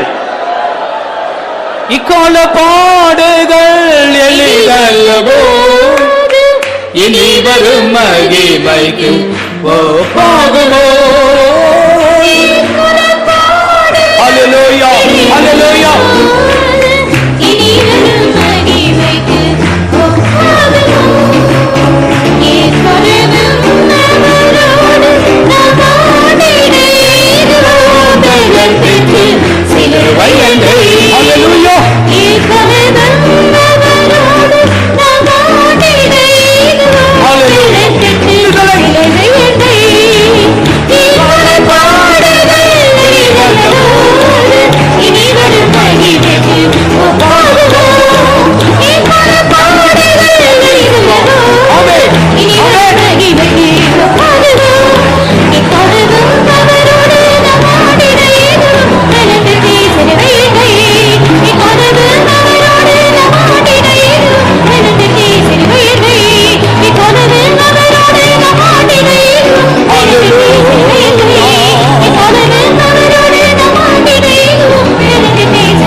இந்த சிலுவையை எடுத்துக்கொண்டு இந்த பாதையிலே நாம் கடந்து போவோம். Taking up this cross, let us walk in this path. இவர் நமக்கு உண்மையுள்ளவராய் இருக்கிறார். He is faithful unto us. அந்த கிருபையை நமக்கு தருவார். He will give us that grace. அந்த மகிமைக்குள் ஒரு நாள் நாமும் பிரவேசிப்போம். One day we also shall enter into that glory. கிறிஸ்துவின் பாடுகளுக்காய் கர்த்தரை ஸ்தோத்திரிப்போமாக. Praise the Lord, praise the Lord, praise the Lord, praise the Lord. பாடுகள் வழியாய் கடந்து போகக்கூடிய ஒரு மனப்பூர்வமுள்ள இருதயத்தை கர்த்தர் நிரந்தரமாய் தரும்படியாய் ஸ்தோத்திரிப்போம். எல்லா துதி கன மகிமை கர்த்தர் ஒருவருக்கே கொடுத்து ஸ்தோத்திரிப்போம். Praise the Lord, praise the Lord. செபிப்போம்.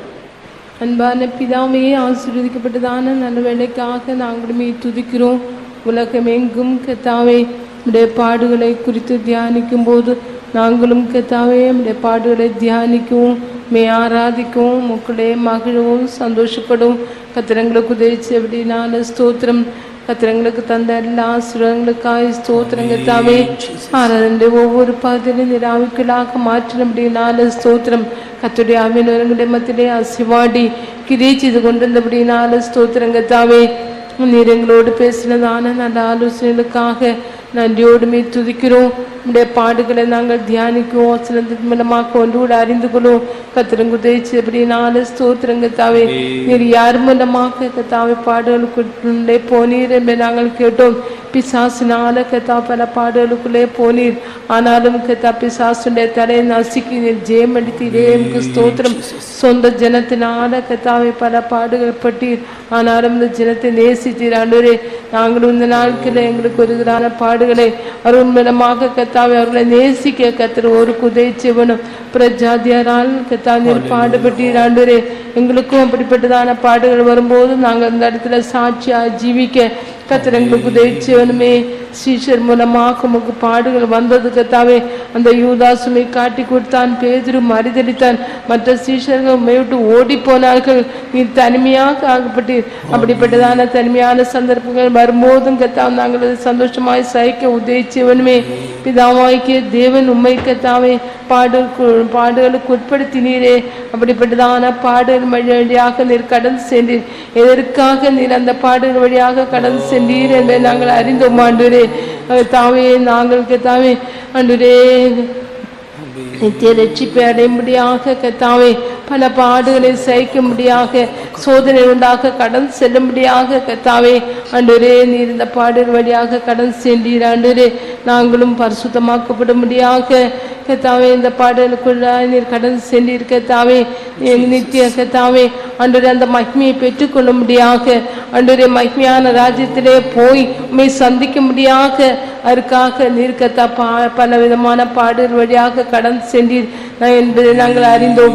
ஆகியனால கத்தாவே இந்த வசனத்தை கேட்டதான நாங்களும் நாட்களில் வருகிறதான பாடுகளை சந்தோஷமாக சகிக்கும் அந்த பாடல் மூலமாக வருகிறதான பிரதிபலனை பெற்றுக்கொள்ளும் கத்ததாமே எங்களுக்கு உதவி செய்யணுமா ஜெபிக்கிறோம். வசனத்தை கேட்டது மாத்திரமல்ல அன்படி எங்களுடைய ஜீவியத்தை மாற்றிக்கொள்ள ஒப்பு கொடுக்க விசேஷித்த கிருபையை தாரும் சுவாமி. இன்னும் நடந்து கொண்டிருக்கிறார் எல்லா கூட்டங்களையும் கர்த்தருடைய ஆவியினர் பொறுப்பேற்று நடத்தும். எப்படியாயினும் நாங்கள் பரிசுத்தமாக்கப்பட்டு அந்த நித்திய மகிமையிலே வந்து சேரத்தக்கதாக எங்களுக்கு ஒவ்வொருவருக்கும் உதவி செய்யும். இயேசு நாமத்தினால் வேண்டிக் கொள்கிறோம் பிதாவே. ஆமென். ஸ்தோத்திரிப்போம். ஸ்தோத்திரம் ஸ்தோத்திரம். எல்லா மகிமையும் கனத்தையும் ஆண்டவர் கொடுத்து ஸ்தோத்திரிப்போம். ஆவி ஆத்மா சரீரத்தை கர்த்தர் கொடுத்து ஸ்தோத்திரிப்போம்.